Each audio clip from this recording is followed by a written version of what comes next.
Hey everybody, I'm Dr. Boyce Watkins from the Black Wealth Boot Camp, and I wanted to take a second to talk about something that I saw in the media recently that I think is worthy of a conversation. This is the kind of stuff we might talk about in class, and so I thought I would share this a little bit of this with the public in terms of giving a quick perspective on this. I was noticing that Lil Wayne, the rapper, who's a very talented artist, very respected amongst hip hop aficionados, and he deserves that respect. He's a brilliant artist. I don't agree with the lyrical content all the time, but I think he's absolutely brilliant. Lil Wayne was having some issues with Baby. Baby is his mentor, manager, whatever you want to call it. He runs Cash Money Records, and then there's Young Money Records, I guess, which is connected to Cash Money. Lil Wayne is kind of a part of all of that, and they've had this real crazy, horrible, actually sad dispute about money. Lil Wayne claims that Baby owes him $50 million. I think they're all suing each other. I know that he feels that Baby kind of screwed him, wouldn't release his album. They're kind of really going hard at each other, which honestly it makes me kind of sad because you could tell that their relationship was very close. I mean, anytime you see two brothers on TV kissing each other, then that means that there's some kind of love between the two of them, and I ain't judging it. Love who you want. But here's the thing. I thought that this was an interesting Black Wealth Bootcamp conversation because, uh, you know, I think that this scenario really makes me think about something we used to study in graduate school that related to what we call optimal contracting. Optimal contracting is where if are going to go into business with somebody, especially somebody who's a friend or a relative or somebody you're close to, you have to be extremely careful about that and make sure that you have contracts structured and you have the system structured in such a way that that if things go bad, you've got clarity. Nobody walks away feeling like they were screwed. Um, because if you don't, then what you'll find is that people tend to have more reasons to argue when there is success than they do when there is no success. So you and I get together, we're like, hey man, we need to start a pizza joint, man. Let's do it. Okay, cool. Let's go 50-50. All right, and we shake hands on it. Everything's good. We're friends. We're not going to screw each other. But what if that pizza joint is suddenly making $5 million a year? And then maybe I feel that you're not carrying your end of the bargain. You're not carrying your weight. You're not doing what you promised you were going to do, or you're taking the money and spending it on something that I don't agree with. Well, then it can get kind of messy because now you're not talking about $20, $30. You're talking about hundreds of thousands, if not millions of dollars. You're talking about a situation where I then might say, well, you know what, you my boy, and I want to be your friend, but you're taking a whole lot of money, and our friendship ain't worth $5 million. It might have been worth 50,000, but it ain't worth 5 million. So optimal contracting is very, very important. A lot of people think that you are screwing or that you're being mean to your friends or disrespecting a friendship by making your friends sign a contract, but it's the exact opposite. Actually, when you make your friends sign a contract, you are actually protecting the friendship. You're laying out the terms carefully so that if there is a dispute, you've got clarity. You both maybe agree, look, we'll both go to court, we'll both go to an arbitrator, we'll figure it out, but we're not going to let money get in the way of our friendship. So that's the one thought that went through my mind. The other thought is that Lil Wayne, when he signed with Baby, and started, he joined Cash Money Records. He was really young. He was a kid. He was a baby himself, and I would imagine that with him being so young and him looking up to these guys, I wouldn't be surprised if he signed a contract that was very lopsided in their favor. He probably signed a contract that he probably wouldn't sign as a 30-year-old man. And and not to say that there's any way to really change that. I mean, if he didn't have a proper adult supervision to protect him from that, then that's going to happen. That exploitation is going to occur in the music industry. They make people sign these ridiculous, crazy contracts. Go look up New Edition's contract and how much they were screwed over back in the '80s when I think their first royalty check was like $1.87, and they had literally gone on a world tour and have the number one album in the world. I mean, it's crazy. So so make sure you want to make sure you have contracts. You want to make sure you read your contracts. You want to make sure you have somebody who understands contracts, reading things on your behalf. If it's a big contract with big money on the line. The other thing that happened in this relationship that I think is really a cardinal sin for people going into business is Lil Wayne wasn't really looking at the money. He wasn't really counting or checking the financial statements, things like that.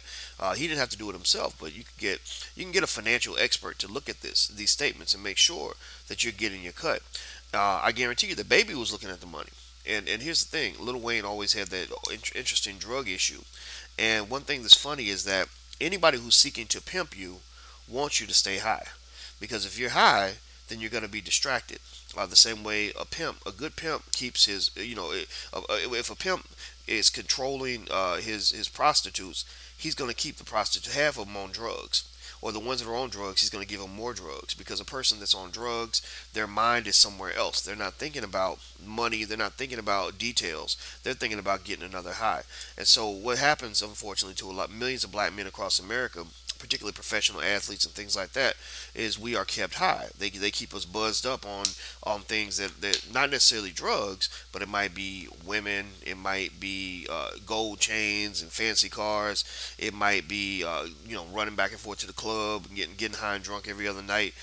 It might be just the fame, just feeling like, okay, well, you're not gonna get any money, but here's all this fame and stature that you're gonna have by being the best athlete on campus, while the university's raking in 20 million a year off of your labor, and they don't want you looking at the numbers. They don't want you asking hard questions. They don't want you understanding the system.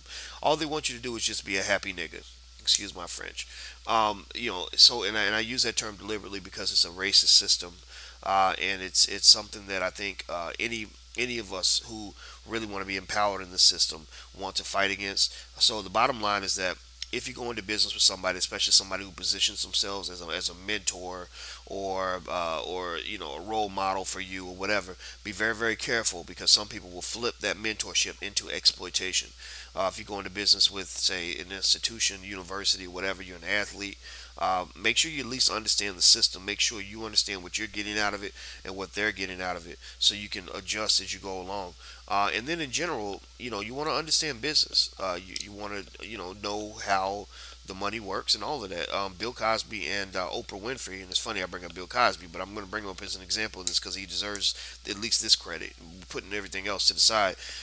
Those are two people who became insanely wealthy, mainly because they always counted their money. They always signed their own documents. They always understood the investment strategy, that was being applied to their life. When you look at individuals who went broke, like Latrell Sprewell and Allen Iverson, he's doing a little bit better now, but Iverson should be worth $200 million right now. With basically based on how his money would have grown if he had invested it consistently, he should be doing much better than what he's doing now. You look at Antoine Walker, one consistent theme you see there is they were caught up in the simple mindedness of fame and fortune. The simple mindedness says, I'm not really thinking about long term investment strategies. I'm thinking about what kind of car I could get, what kind of house I could get, how I can impress my friends, where I can get the women, where I can go to the casino and gamble. I'm thinking about things like that, as opposed to how I'm going to actually build wealth that I can use to sustain my family for many generations to come. Any NBA player who makes more than, say, 5 million a year should have enough wealth to support his great great great great great grandchildren. And I say that because wealth is capital. Capital grows in value. So if you invest your money consistently over time, that money is going to grow on its own. There's a point where you don't even have to do anything. Oprah Winfrey she's several $100 million a year richer just because she has the wealth. You understand? So if somebody makes, say, 100 million over the course of an NBA career, that's not worth 100 million. I mean, over time, that's going to be worth, half a billion, because that money is going to grow when you have it invested in various accounts, when you have it invested in a variety of businesses. If I was going into the NBA, one of the things I would do is I would have a venture capital fund where I said, look, I'm going to invest in tech startups in the black community. If you got a good idea, the next Facebook, the next Twitter, hit me up, and I will consider giving you maybe $20,000 to get started, so you'll have money to operate, and you give me a percentage ownership in the company. I'd own maybe 50 pieces of 50 different good companies. I'd have good investment advisors review all the companies, like Shark Tank type situation, and I would invest, say, $20,000 a year. in 50 companies. So that's $1 million a year I'm investing. And some of the companies will fail, but some of them are going to do extremely well. If I take equity ownership, then that means that if the next Facebook or the next Twitter comes out of that group, then I'm the one who gets the lion's share of those benefits. And then that's how I'm going to feed my great great grandchildren 200, 300 years from now. And so when I say that this money should last for hundreds of years, I'm not kidding.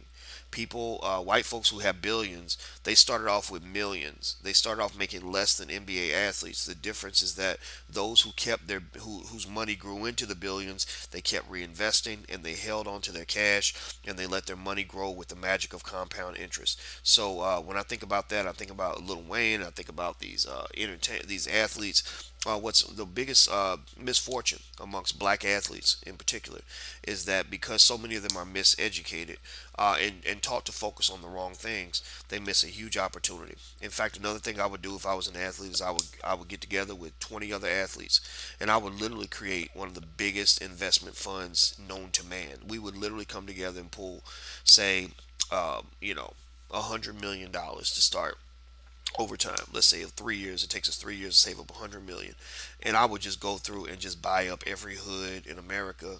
I would go to Detroit, buy all these properties that are being sold for pennies on the dollar.